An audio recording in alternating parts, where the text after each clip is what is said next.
Welcome back to Reveal His Kingdom, where we're just reading the Bible every single day. Just the Bible. His word is good enough. No commentary. Just the Bible. Today we're going to be in Romans chapter 10. We're going to be in Romans chapter 10, and all of these are coming from the New Living Translation version of the Bible. Romans chapter 10. Dear brothers and sisters, the longing of my heart and my prayer to God is for the people of Israel to be saved. I know what enthusiasm they have for God, but it is misdirected zeal, for they don't understand God's way of making people right with Himself. Refusing to accept God's way, they cling to their own way of getting right with God by trying to keep the law.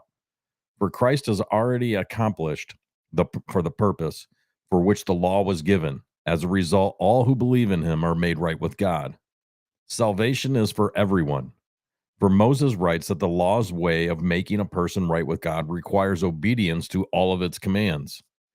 But faith's way of getting right with God says, don't say in your heart who will go up to heaven to bring Christ down to earth, and don't say who will go down to the place of the dead to bring Christ back to life again.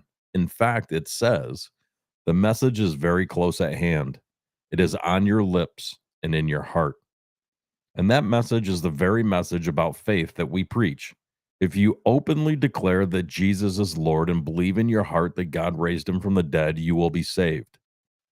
For it is by believing in your heart that you are made right with God, and it is by openly declaring your faith that you are saved.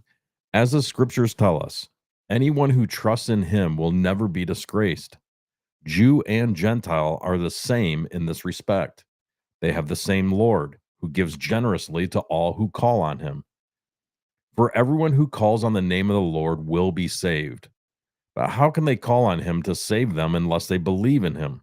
And how can they believe in him if they have never heard about him? And how can they hear about him unless someone tells them? And how will anyone go and tell them without being sent? That is why the scriptures say, how beautiful are the feet of messengers who bring good news. But not everyone welcomes the good news, for Isaiah the prophet said, Lord, who has believed our message?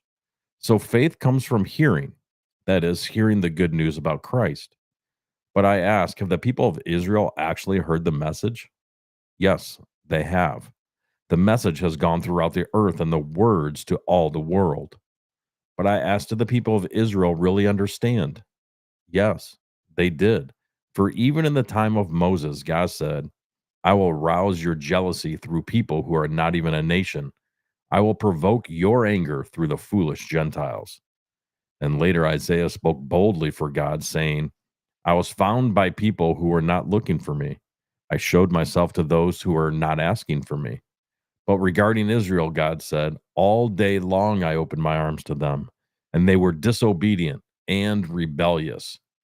This is Romans chapter 10, coming from the New Living Version of the Bible.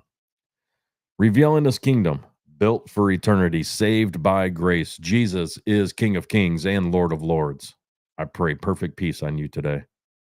Have a blessed day.